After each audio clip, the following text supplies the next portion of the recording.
Hey everyone, this is Michael again, and welcome to the AEW Dynamite review. And Dynamite tonight was from the Bojangles Coliseum in Charlotte, North Carolina. And this was Fight for the Fallen tonight on Dynamite, as what they called the show. And I gotta say, the show was okay. It wasn't their best show. It was still entertaining. But overall, it was just an okay show. But on the show tonight, we had the Elite, Kenny Omega, the Young Bucks, and the Good Brothers versus Hangman and Page and the Dark Order, John Silver, Alex Reynolds, Evil Uno, and Stu Grayson in a 10-man elimination tag team match. We saw Dax Harwood and Cash Wheeler, FTR, versus Santana and Ortiz. We also saw Lance Archer, the IWGP United States Champion, which he won the title last week from Jon Moxley. And Lance Archer ended up taking on Hikuleo, I think that's how you pronounce his name. We also saw the Jurassic Express and Christian Cage versus the Hardy Family Office, Private Party and Angelico. And in the main event, we saw a no rules match between Jericho as his Painmaker gimmick. He brought back the Painmaker gimmick, the gimmick that he had in New Japan. So it was Jericho versus Nick MDK Gage. And this was part of the 5 labors of Jericho, with MJF making all these matches for Jericho to go through. So this was chapter 2 of the 5 labors of Jericho. But overall, Dynamite tonight, Fight for the Fallen, like I said, it was an okay show. Not their best, but still entertaining. And before I start the review, if you guys haven't checked out my previous video that I uploaded earlier, I did another movie hunting video today. Went to the Salvation Army, ended up getting 4 DVDs and 1 Blu-ray. So definitely check out my movie hunting video if you guys haven't seen it yet. But overall, let's jump right into the review. So, Fight for the Fallen on Dynamite tonight kicked off with the 10-man elimination tag team match. The Elite, Kenny Omega, the Young Bucks, and the Good Brothers versus Hangman and Page and the Dark Order, John Silver, Alex Reynolds, Evil Uno, and Stu Grayson. And this was a okay 10-man elimination tag match. We had Hangman and Page and the Dark Order. They ended up coming out first, and they were dressed with cowboy gear as they made their way out. So if Hangman and Page and the Dark Order ended up winning this 10-man elimination tag match, they will receive future title shots.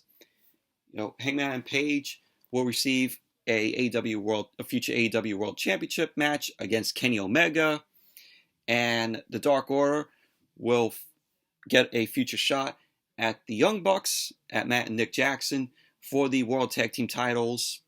And if they didn't win, if Page and the Dark Order did not win, they won't receive challenges for those titles. So, like I said, Page and the Dark Order end up coming out dressed with cowboy gear on. Pretty cool. And then we had the Elite end up coming out.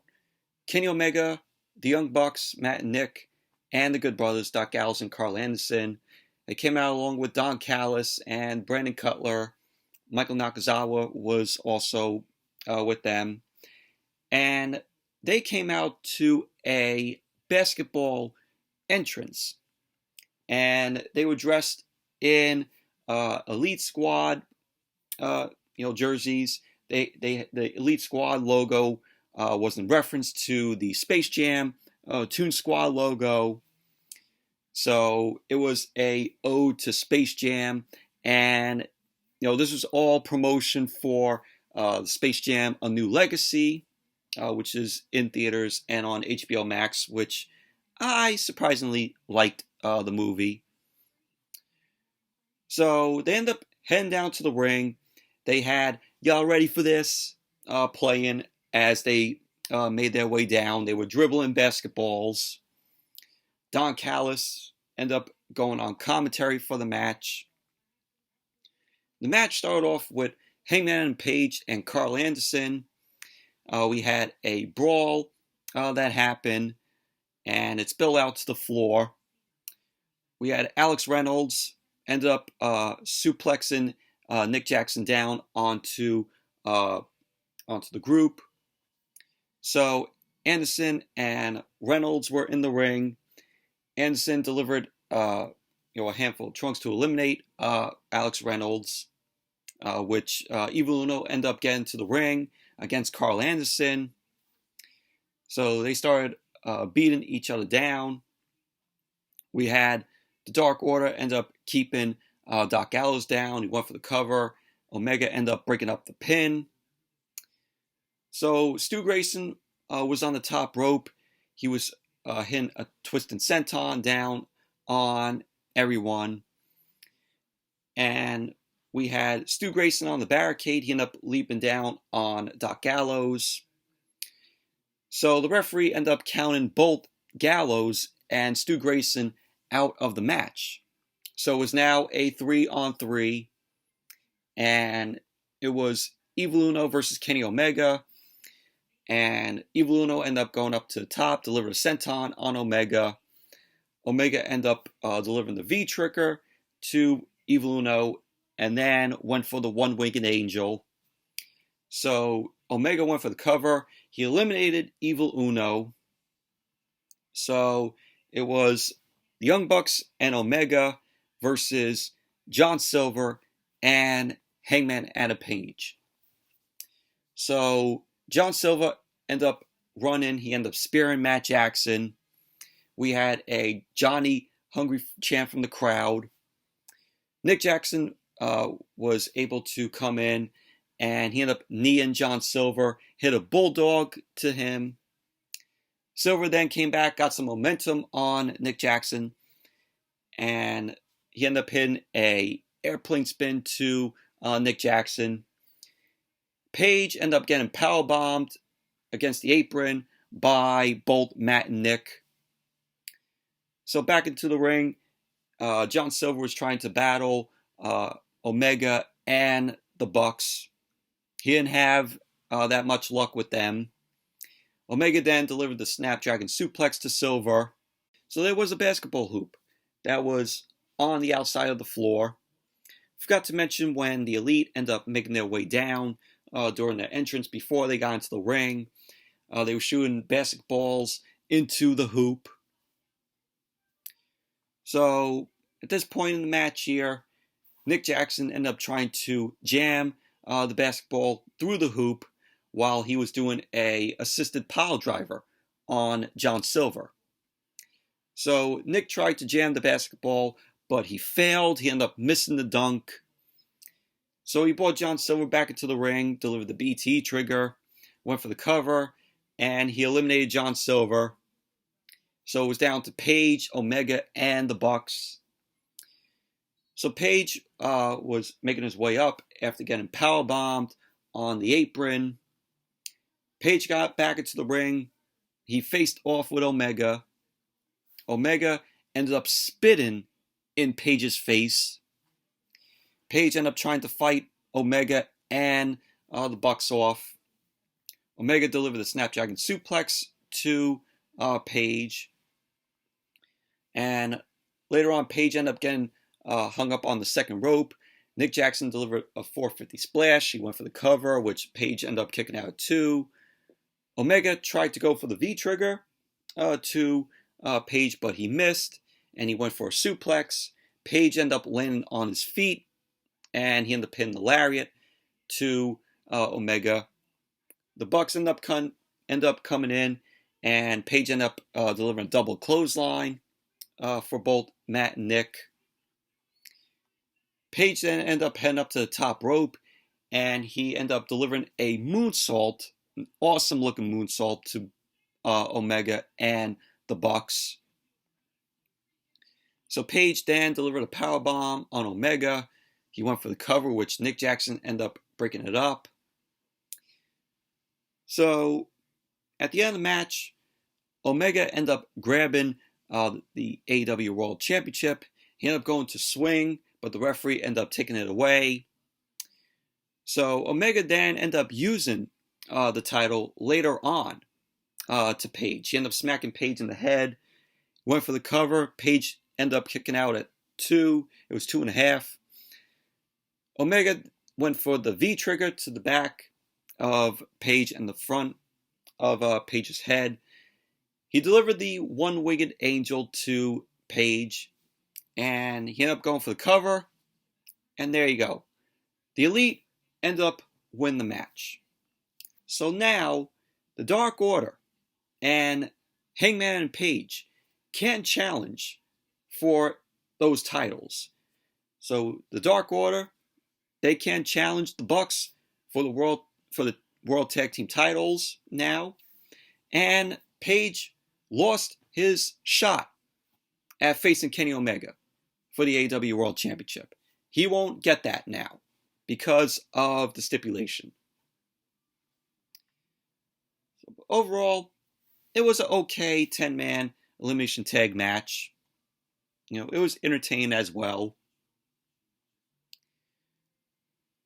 So then we had Alex Marvez. Alex Marvez was backstage. He was set to interview the Death Triangle, but he only interviewed Pac. So Pac was only there. So Pac ended up telling Alex Marvez that Phoenix and Penta are here, but a certain someone canceled their car.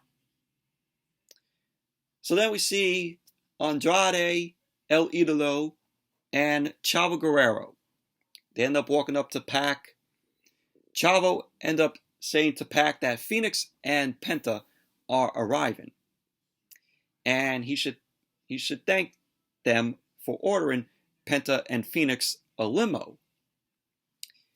So Andrade ended up telling Pac to order better rides for both Penta and Phoenix, or someone will do it for him. So that was that. So then we went to Taz. Taz was on a podium on the side of the stage. He ended up announcing Ricky Starks, who of course is the FTW champion, the new FTW champion. He ended up defeating Brian Cage. So it was a celebration for Ricky Starks for winning the FTW championship. So Ricky Starks ended up coming out along with Hook. We had a band that was playing down by the ring as his celebration went on. Ricky Starks then got on the mic, and he ended up saying that he's been the glue and the anchor of Team Taz the whole time. He ended up saying that he could forgive some of the things that Brian Cage did, but when he had his neck injury, Brian Cage didn't even check up on him. Starks wanted to say that he's become the star that Brian Cage has been trying to figure out how to be over the last 17 years. So out came Brian Cage. Brian Cage ended up beating up some of the brass band that was by the ring. And he ended up taking a bass drum, and he ended up slamming it over one of the band members' head. So Brian Cage then got into the ring. Ricky Starks ended up throwing some flowers he received. He threw the flowers in Brian Cage's face and ran up the ramp. That was how the segment ended, but this was a waste of time, in my opinion. This was an absolute waste of time. Brian Cage is not done with Ricky Starks. Think they're going to be having another match up soon. But Brian Cage, he's going to be getting his rematch with Ricky Starks, and the FTW Championship will be on the line. I can sense them doing that because Brian Cage is not done with Ricky Starks. Think they will be giving him his rematch sometime very soon. So then we saw a video, and in this video, it was New Japan star Hiroshi Tanahashi, and he's challenging for the IWGP United States Championship. So whoever wins the match that was later on in the night, whether it was Lance Archer or Hikuleo, the winner will face Hiroshi Tanahashi on New Japan. So there you go. So then we had Santana and Ortiz versus FTR. This was a decent match here. Santana and Ortiz came out along with Conan, and FTR, of course, came out along with Tully Blanchard. The match started off back and forth between these guys. Harwood and Santana were throwing some chops in the middle of the ring. Santana then went for the Three Amigos to Harwood. Ortiz ended up coming in. Ortiz delivered a facebuster powerbomb combo to Harwood. Ortiz was then working on Harwood. He ended up tagging back in Santana. He ended up slamming Harwood to the mat and catapulted himself into the corner. Santana then ended up hitting a flip to the outside on Cash Wheeler.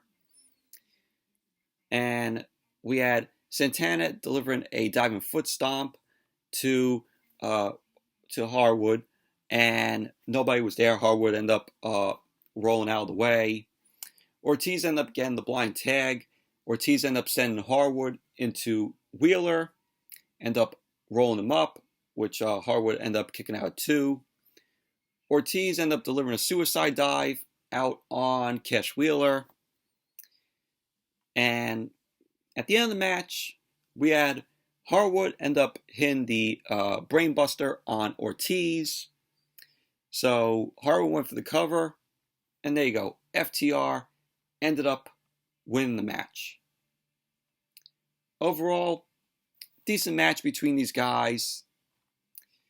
And, I think this is going to continue with Santana Ortiz and FTR. This is not going to be the last they fight or have a match. And then we had Britt Baker. Tony Schiavone was backstage with Britt Baker. And Britt Baker was talking to Tony Schiavone about breaking her wrist against Nyla Rose. And she ended up saying that, despite that, she still tapped out Nyla Rose. Baker ended up saying that Rebel can't keep her protected all the time when everyone is gunning for her. She ended up saying that they apparently need someone to watch their back. She doesn't, and Britt Baker didn't mention who that person will be to watch their back. So that was basically that. That was what Britt Baker had to say. So then Tony Schiavone was on the stage. He ended up talking about the upcoming event that's going to be at the United Center. And that is AEW Rampage. It's going to be called the First Dance for AEW Rampage. It's going to take place on August 20th at the United Center in Chicago. So that was the news that broke out. So on August 20th, AEW Rampage, First Dance, going to take place at the United Center in Chicago. So then we saw Alex Marvez. Alex Marvez was talking with Darby Allin. Darby Allin ended up telling Marvez that he's been around a lot of guys who say they are the greatest. And Sting, of course, was right by Darby Allin. So Darby was like, there's only one place to prove that. And that is here in AEW. Even if you think you're the best in the world. So just think about that. Think about what Darby Allin said here. even if you think you're the best in the world. Will it be right there? Darby Allin facing CM Punk when CM Punk makes his debut. I think we're going to be seeing that.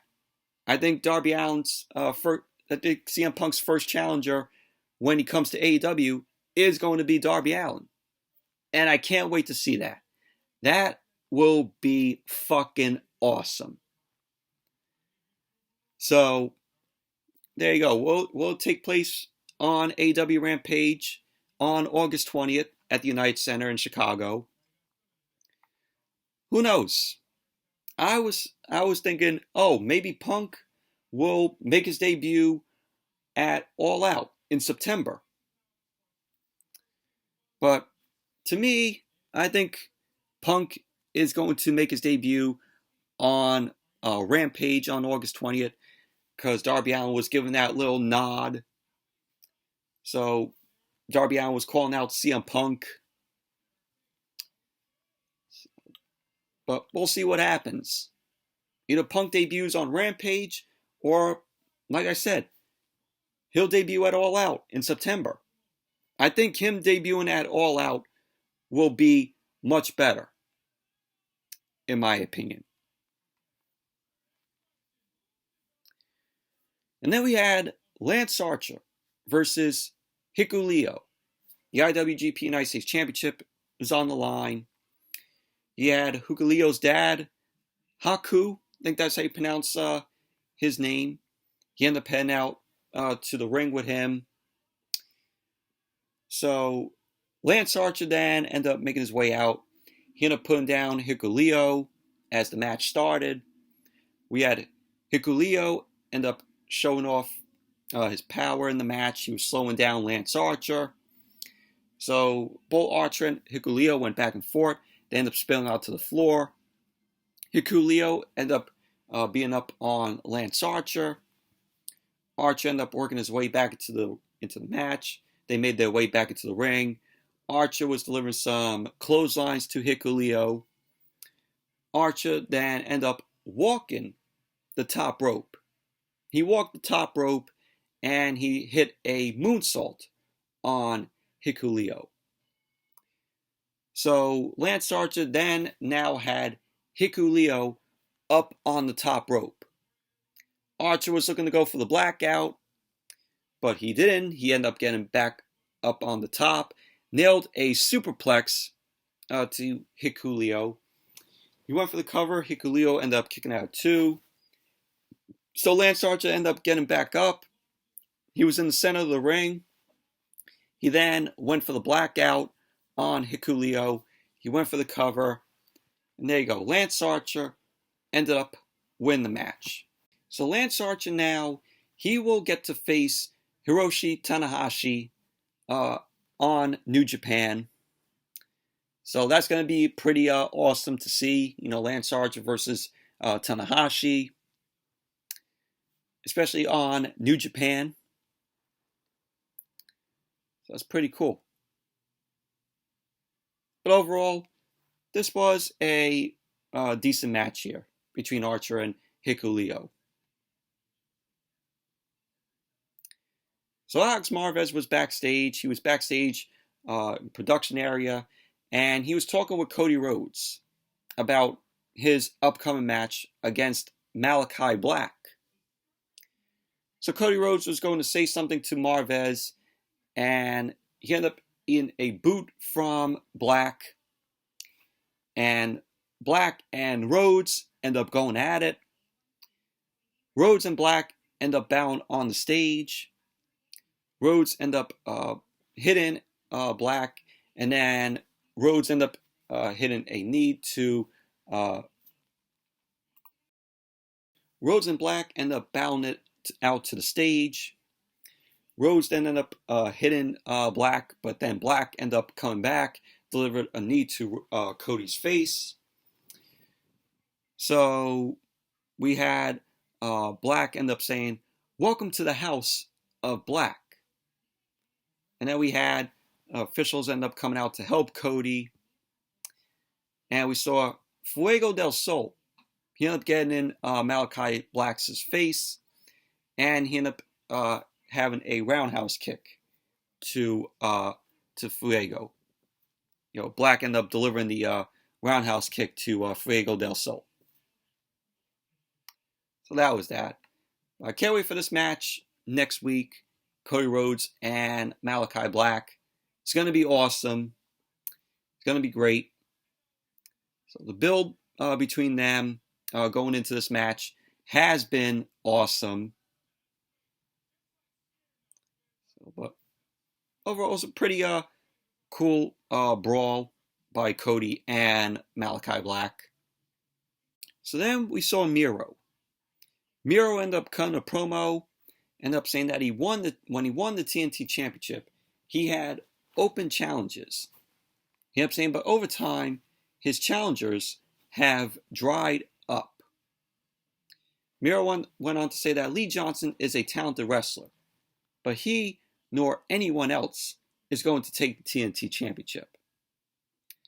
Miro went on to say that Lee Johnson can face him or run away, but either way, he'll face his reckoning next week. So that was what Miro had to say, but we all know Miro is retaining next week, without a doubt. So then we had QT Marshall. QT Marshall was going to apologize to Tony Schiavone for dumping coffee on him a few weeks back.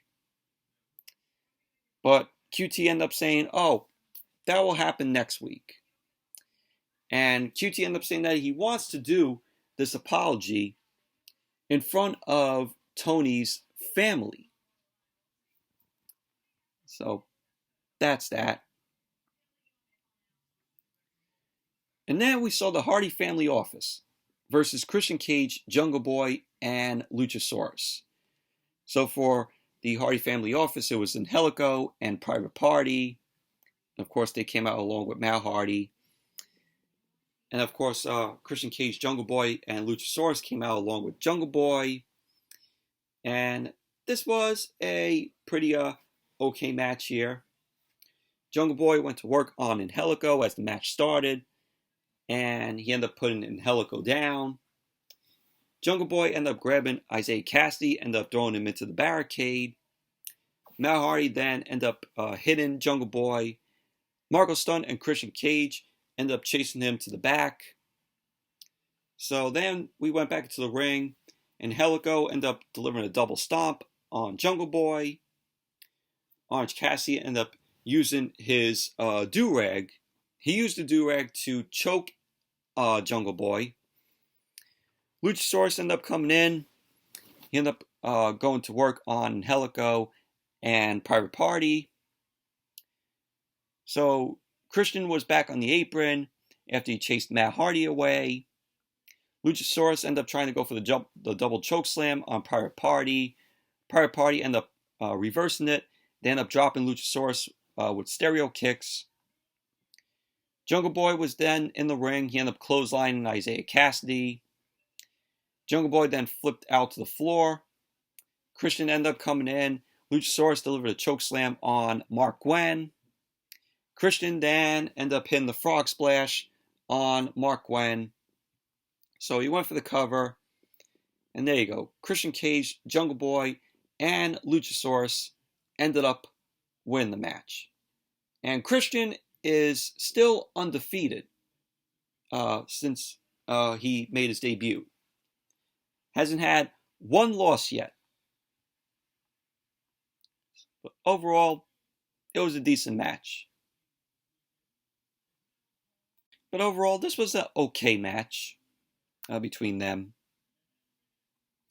So, post-match, we saw Christian. He was shaking hands with the fans. And the Blade ended up sneaking up on Christian. And the Blade ended up hitting Christian with some brass knucks. Laid Christian out. So that was that. So we're going to be seeing next week Christian versus the Blade. So they made that match official later on. And then we had Nick Gage, MDK Nick Gage, the king of death matches. Nick Gage ended up cutting a promo. He ended up telling Jericho that he's going to be feeling pain for the rest of his life after the match.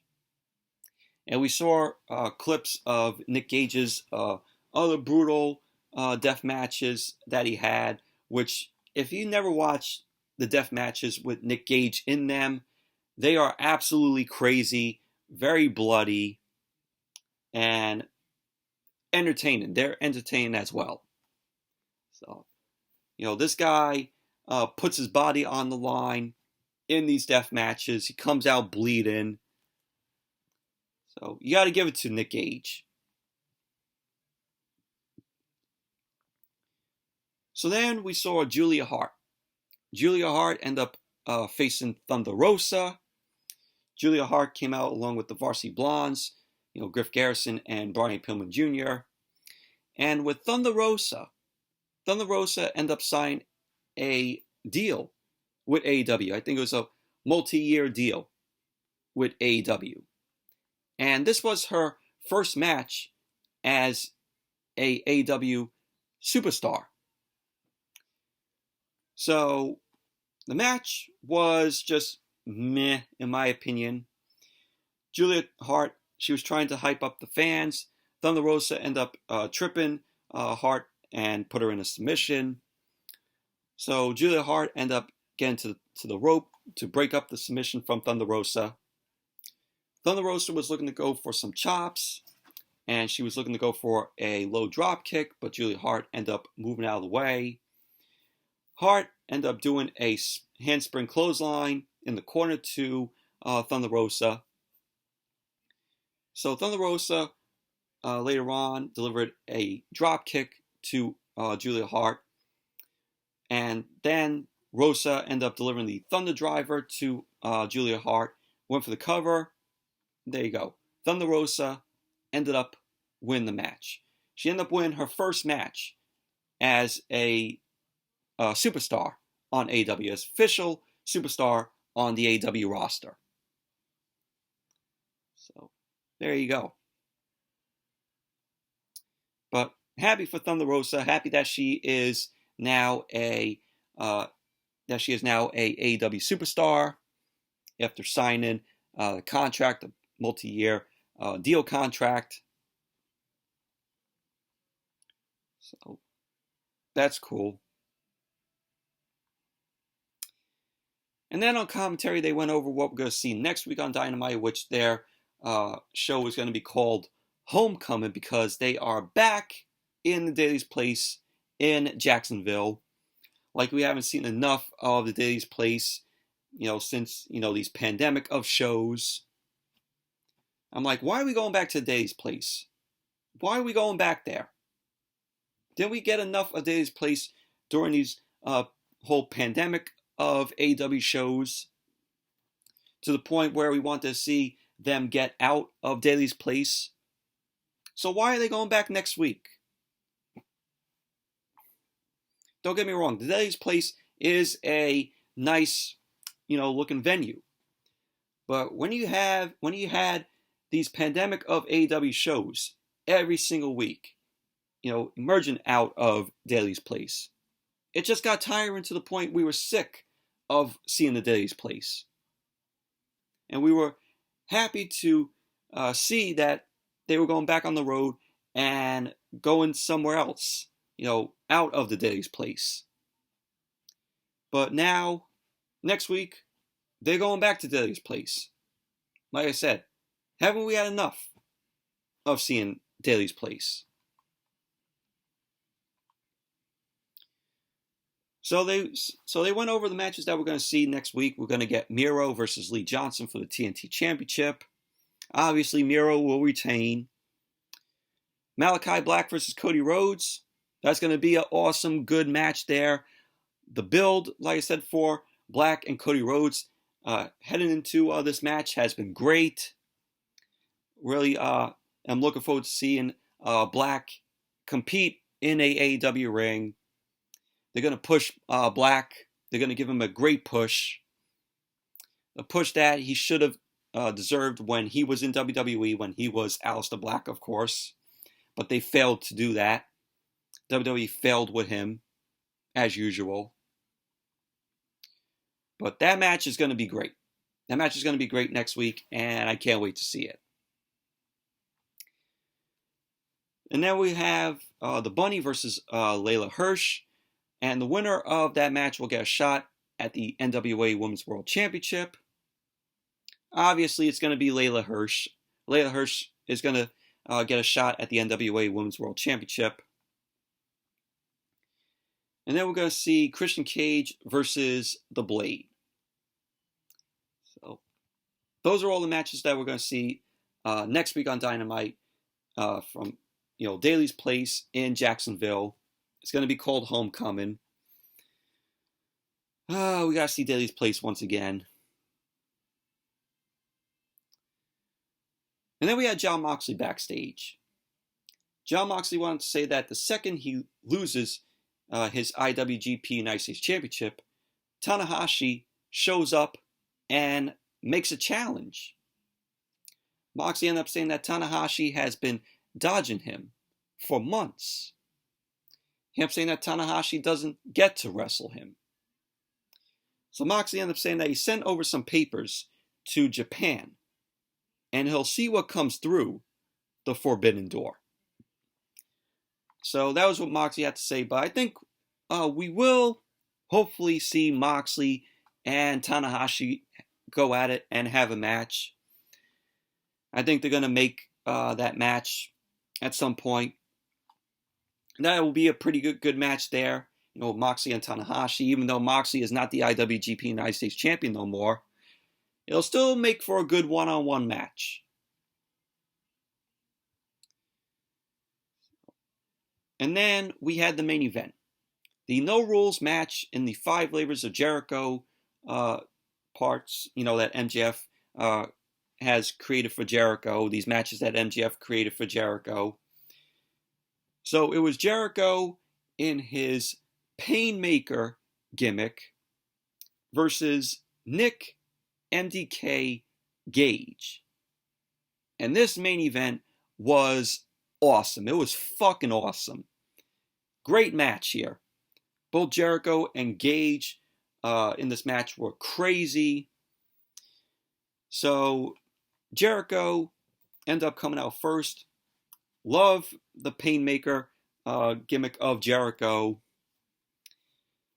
So this was more of, this whole Painmaker gimmick that Jericho had was more of a vicious side to him in his matches.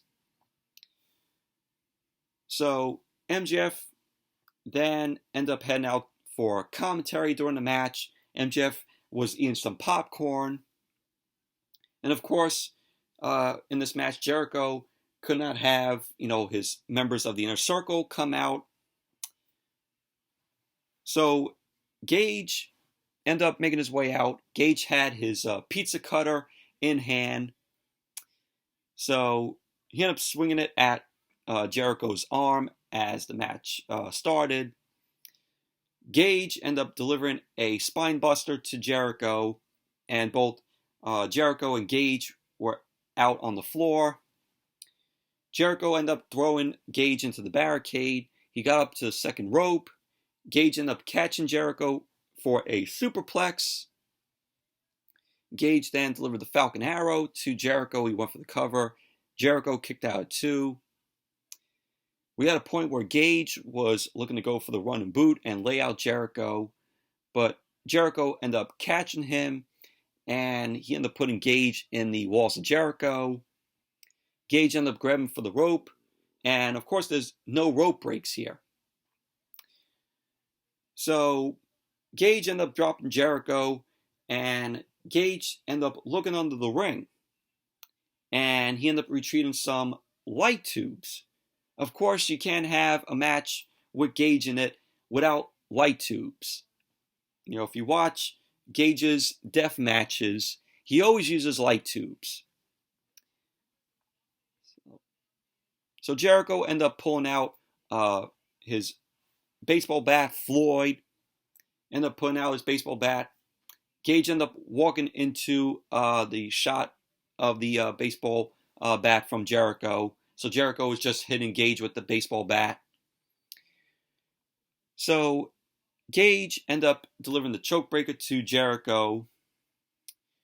Gage then pulled out his pizza cutter and he ended up sawing Jericho's forehead with the pizza cutter, which was brutal. And both now Jericho and Gage were bleeding. And what was funny was when Gage ended up pulling out his pizza cutter and he ended up sawing Jericho's forehead with it, AEW went to commercial. And the commercial they played was for Domino's Pizza, which was hilarious. So then when Dynamite came back from the commercial, Gage ended up bringing 2 chairs into the ring. He ended up setting them up. And there was a pane of glass that was sitting across the 2 chairs. So he ended up putting Jericho on the chairs. So he ended up going up to the top. Gage went up to the top. Jericho then ended up hitting Gage. He ended up climbing up to the top. And Jericho was just punching at Gage from the top. And then Jericho ended up hitting the Hurricanrana. And he sent Gage through the glass. The glass shattered. And this little piece of glass in the ring. And I thought that Hurricanrana and Gage end up going through the glass was awesome. Awesome Hurricanrana from Jericho, sending Gage through the glass. Jericho then went for the cover, which Gage ended up kicking out at 2. Gage ended up waving his finger, going, "No, no, no," as he sat up. Jericho delivered a chair shot to Gage's back. He also then went to go for the code breaker, and he ended up getting caught by Gage. Gage ended up sending Jericho back first on the glass. So Gage then took the light tube, and he broke it over Jericho's back. And he then took another light tube. He then hit the light tube on Jericho's head. And then he went for the pile driver to Jericho. Gage went for the cover. Jericho kicked out at 2. So Gage then took a shard of glass. And with the shard of glass, he jabbed it into Jericho's forehead. He was stabbing the shard of glass into Jericho's forehead. Gage then took another light tube, braked it over his knee, and he jabbed that into Jericho's head. Gage then ended up bringing out 2 sets of light tubes from under the ring, and there were 4 light tubes taped together with each one. So Gage was trying to hit Jericho with the 4 light tubes, and then Jericho ended up spinning out mist into Gage's eyes as he ended up going to strike. Jericho then ended up smashing one of the light tubes over Gage's head, and then hit the Judas effect. Jericho went for the cover, and there you go. Jericho ended up winning the match. Post-match, MJF was pissed off at Jericho after he won again. So MJF ended up saying that they aren't done yet. He ends up telling Jericho to listen to him. So MJF then ended up saying that the third stipulation, Jericho has to hit a top rope maneuver to win this match, to win this next match. So then MJF then showed a clip from 2019 where Jericho ended up bringing up Juventud Guerrera in a joke that he told to MJF. So then MJF ended up announcing after that video was over that this guy has been 15 years away from TNT. So MJF ended up announcing that Jericho will have to face Juventud Guerrera So we're going to be seeing that next week. Juventud Guerrera is going to be taking on Jericho. Juventud Guerrera, like I said, 15 years away from not being seen on TNT. But we all seen Juventud Guerrera when he was a part of the Mexicools in WWE. So it's going to be great to see Juventud again. But that was how Dynamite went off the air tonight, with that announcement by MJF for Jericho's third stipulation. But overall, this was an awesome main event between Jericho and Nick Gage. It was just absolutely great, entertaining, and the crowd was really into it. So go check out Nick Gage's death matches if you could find them on YouTube. They are very awesome, very bloody, entertaining. And if you want to watch Nick Gage's Dark Side of the Ring episode, there's a whole Dark Side of the Ring episode dedicated on Nick Gage. Definitely go check that one out. It's a good episode of Dark Side of the Ring. So overall, Dynamite tonight, okay show. It wasn't their best, but still entertaining, in my opinion. But anyways, that's it for my review of Dynamite tonight. Thank you all for watching. Hope you all enjoyed this review. Definitely give the video a thumbs up, comment, subscribe. Be sure to check out my movie hunting video that I uploaded earlier today, if you guys haven't checked it out. So thank you all for watching, and I'll see you all later.